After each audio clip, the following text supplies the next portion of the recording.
All right, welcome. If you're watching this Learning Snacks series webinar or pre-webinar training, it's because you have registered for an upcoming online workshop.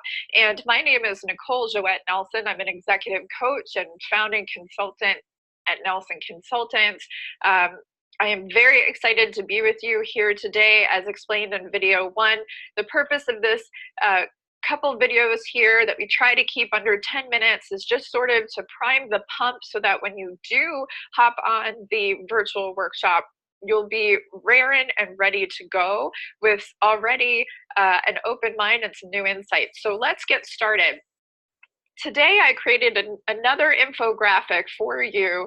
Whether you're looking to gain a new leadership role, whether you are a recently appointed manager, or you're just old hat at this, you're a veteran leader, I believe this infographic will help sort of open your mind and give a new paradigm to things. There is so much information out there about the topic of leadership. And I have a confession to make. I am indeed a certified leadership coach, and I absolutely hate it when someone asks me to present on the topic of leadership. And why is that? Well, I don't know about you, but me and my friends, when I was a little kid, we actually would play this game. And I'm sort of a language nerd, if you will, admittedly. But have you ever played this game where you just say a word out loud so many times? And, for instance, leadership, leadership, leadership. And I'll spare you the end result. But what happens is it begins to lose all recognition. It just sounds like nonsense sounds coming out of your mouth. And to be honest, that's how I feel sometimes. I feel like there's so much information, so many times in the corporate world, people talk about not having enough leadership, not having the right kind of leadership, filling their leadership pipeline, that in the end, it sounds so theoretical that I really wonder sometimes how anyone can apply it to their job. And spiritual teacher Abraham Hicks, in fact, says that words don't teach, only experience does. So I want to give you an experience of what I called applied leadership. Very similarly, when you go to university, there is a course syllabus and you can pick out the study of physics, right? But if you ever were curious, I was actually a biology major back in the day. If you're ever curious the difference between straight physics and applied physics is actually intended for particular application, practical use, right?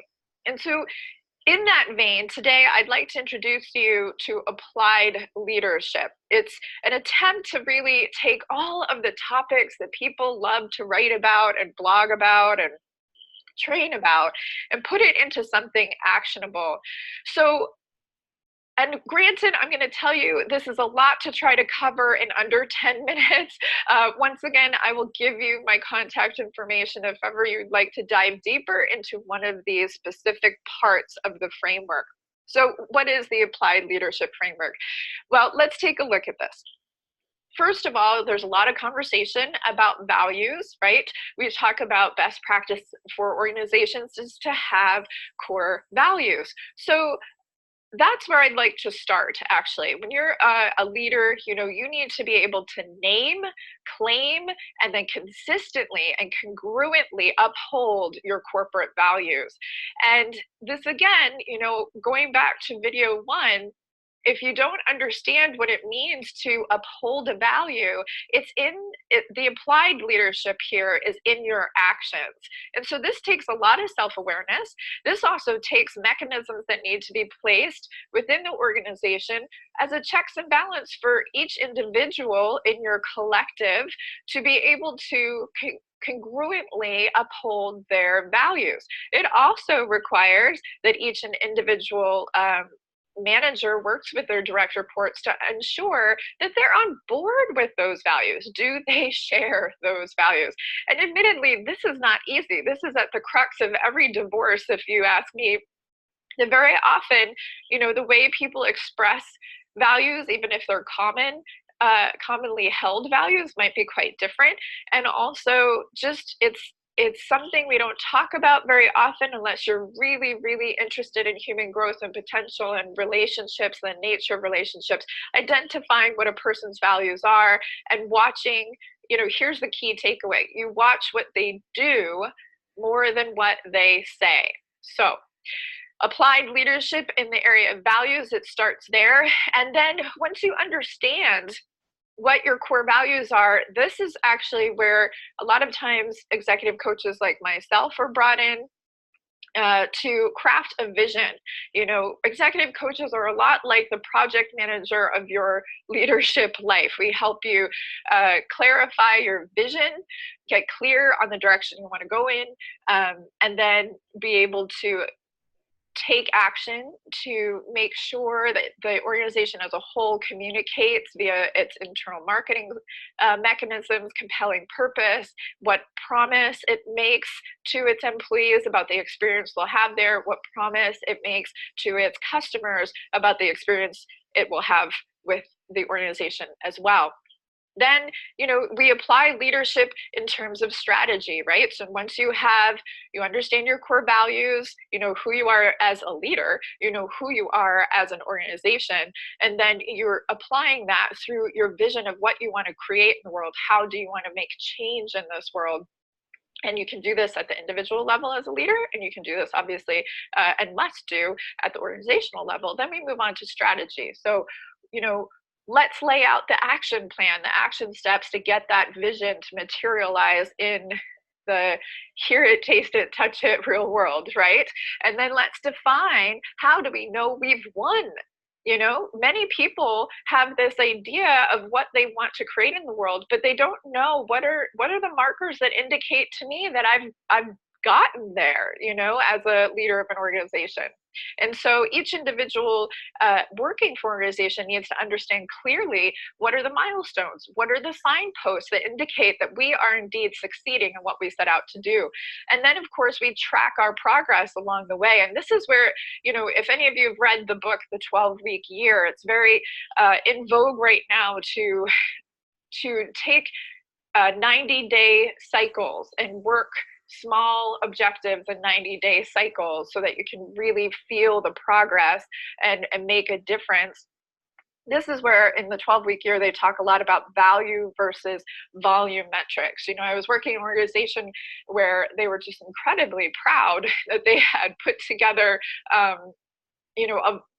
volume of work that just, they were counting the words, and it always made me question, why is the word count indicating any sort of value per se. So this is where you want to start training your employees and training yourself, if there's sort of this sense of accomplishment, because it's bigger is better, right? We want to get a sense of what metrics are actually indicating that we are meeting our objectives, that our strategy is working, and that we are indeed producing value towards the vision rather that we've set out. Then, of course, if you're working with an executive coach or a coaching team internally, we have to apply leadership for our skill sets. We're always needing to, there's almost a skills revolution going on now. Everybody talks about technical skills and soft skills for success. And I put this quote in here from the author of Emotional Intelligence 2.0, where they've actually taken quite a bit of time to do research and produce evidence that, at the end of the day, especially now with all of the information about AI, coming out, the fact is that we humans, especially in leadership roles, have to up our A game on our soft skills. And we could do, several mini training sessions just about what soft skills are, how do you define them, etc. And these are the ones that a lot of people, they know they need them, but again, how do you measure your proficiency in this area? And so this is a very important area to take a look at and to apply leadership, too. Meaning you go first, right? You are going to be the model for everyone else in identifying what skill sets you need to up level in order to execute your strategy so that you can obtain your vision and congruently uphold your values. You see how this works as we move around the circle? So now that we've identified what skill sets we need to get training on and to practice, then we look at our habits. So A habit is simply an action that you keep repeating. And I want to credit, first off, this is sort of a mashup between two people I admire very much. Lance Secretan was the author of a book where he actually rolled out the idea of the castle principles: courage, authenticity, service, truth telling, love, and effectiveness. And then you've got Brendon Burchard, who's an internationally renowned coach in high performance habits. And so Brendon describes how we have 6 high performance habits, and they're in the area of self leadership. Those are my words, I should say, and then social impact. And the first is to seek clarity. And as Lance would recommend, to act authentically. When you have clear mindedness, it's much easier to make sure that you're congruent with, your true self. And you need to be able to model this for your employees.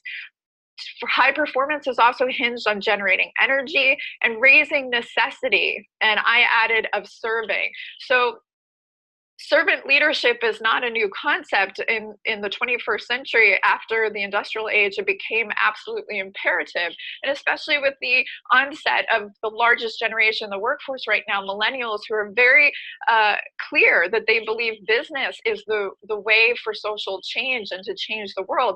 It's important that every single leader and those that they serve are able to raise the necessity of what they're doing in order to stay in the game and congruently uphold values, to be able to realize the vision, to execute on the strategy, and to up-level their skill sets, right? And then on the social side of things, we have to increase productivity and efficacy. There's many methodologies for that. Develop influence, and I put in parentheses the value, the castle principle value of truth telling, and demonstrate courage. And then moving forward, as we're continuing to apply leadership, meaning, go first and practice these high performance habits, we can apply all of what we've done previously to the 4 problems any organization has. And we did an entire separate training on this.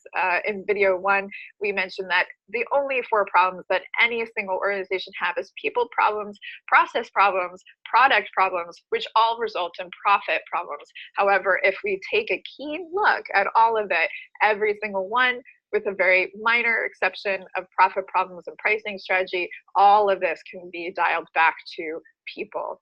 So there you have it. These are all the domains of the Applied Leadership Framework.